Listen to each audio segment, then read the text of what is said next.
Maureen Hellinger, Nevada Department of Wildlife. I do believe some of the landowners are charging trespass fees as a compensation for allowing the public to, if they hand out one of those applications.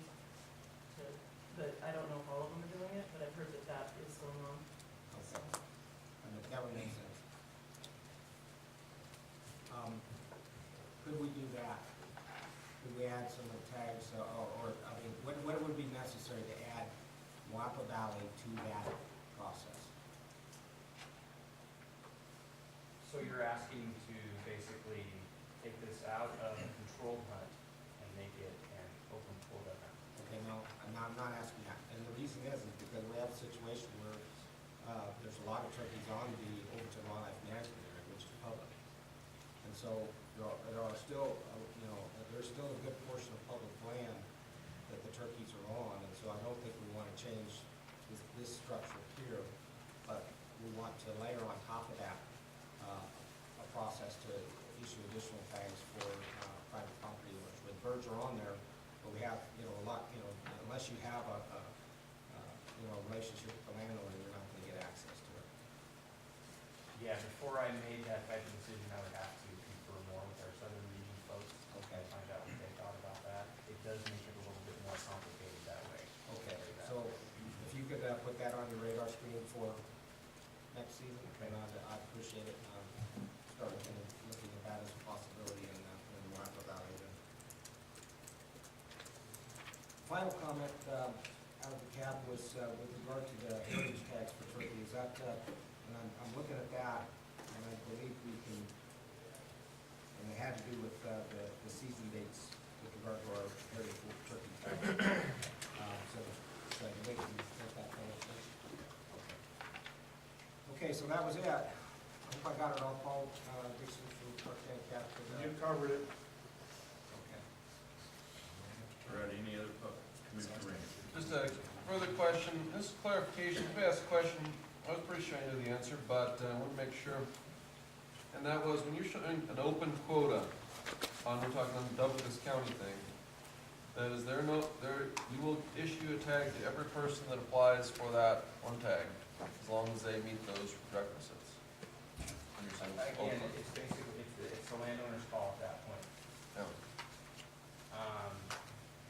The hunters, they'll basically see this in the regulations, and they'll be able to call landowners that are basically on a list that we have and request a tag. And if said number of applicants have already applied for that tag or have approached that landowner, then they may say, sorry, we can't. So each landowner has a certain number? No. Just as, it's up to them. They could allow 2 people on, or 100, or 0. Okay. That open number was a little bit confusing. And and I asked, went over this once before. It's been a few years though, and this is one of the only seasons that we don't have dates. We have Saturdays to Sundays, and we've gone away from that in everything else for a lot of really good reasons. And it was interesting that Clark's recommendation was to go with actual dates.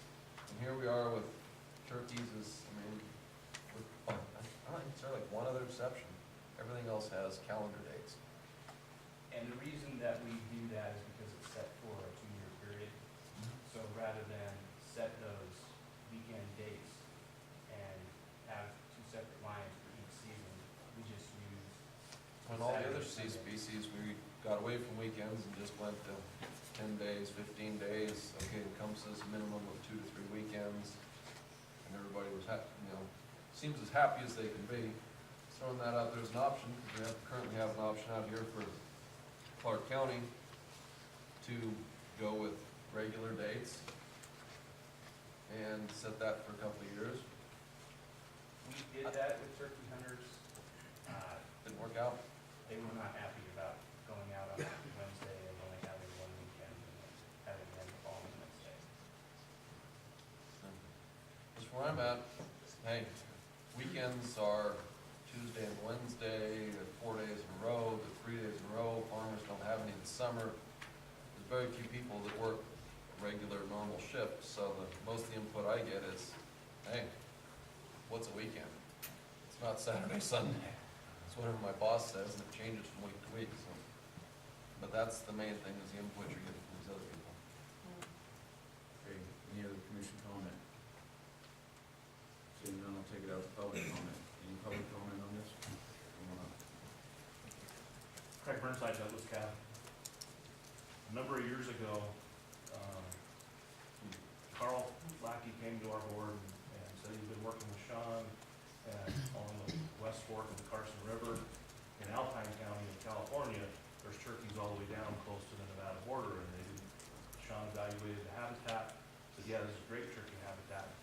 And we understood as a CAB that they had a commitment from the landowner that they would allow hunting on private land. And so the department went to a cemetery in Sacramento, trapped some turkeys. I went out on the release. It was really cool. About 3 days after the release, there was a picture in the Record Courier of some turkeys walking right in front of the storefront of a building downtown. About a week and a half later, I think there were 4 turkeys that were run over on 395, probably about 8 to 10 miles from the release site. But since then, turkeys have been doing well. They're sighted frequently off Highway 88. They're doing quite well. 2 tags were awarded last year, and it's our understanding that the two individuals that got those tags were denied access to the property that we understood there was a commitment to allow the hunting when those turkeys were planted. So when we saw in the regulations at our CAB meeting Tuesday night that it was being changed and basically it was the control of the hunt was going to be completely in the hands of the landowner, we were pretty dismayed. So I don't know if there's any recourse, but it was our understanding when this process started that there was a commitment from the landowner to allow hunting on the property, and now we're hearing that that's no longer the case.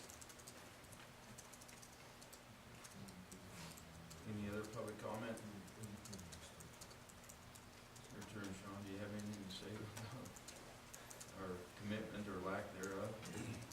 Well, what it does is it puts us in a bit of a conundrum. Really. If we were to maintain that current season structure and allow those 2 tags, or even 1 tag, and have people denied access, then why even have the tags? So it seems like we're kind of placed behind the 8 ball here, and we could go with this sort of system, so people at least have the opportunity to hunt. So it's kind of a strange deal, but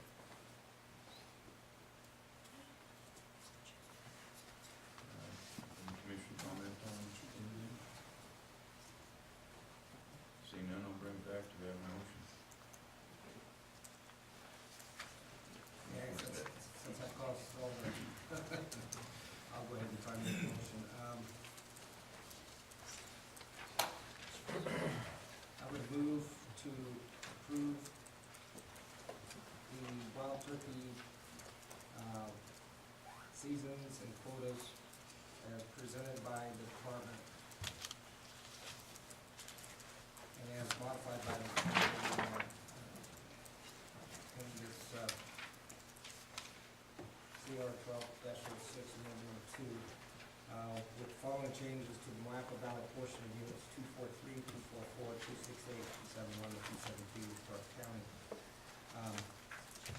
With regard to season dates,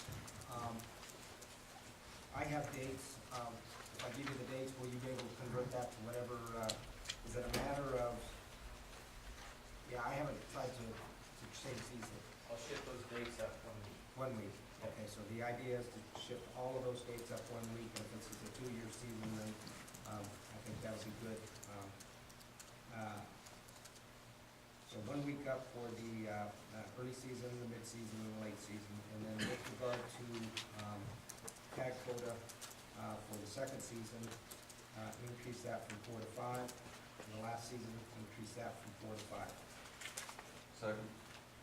Have a motion, second, any further discussion? Oh, one additional thing, with regard to the youth, where do we end up on that? We would come back the following year, so. Okay, so the youth and the landowner issue is going to be for the next year. Okay, got it. Commissioner Drew. So just to be clear on the motion, the season dates would read something like, for the first time, it'd be the third Saturday in March through the last Sunday in March, is what you're saying. It wouldn't be date specific. Right.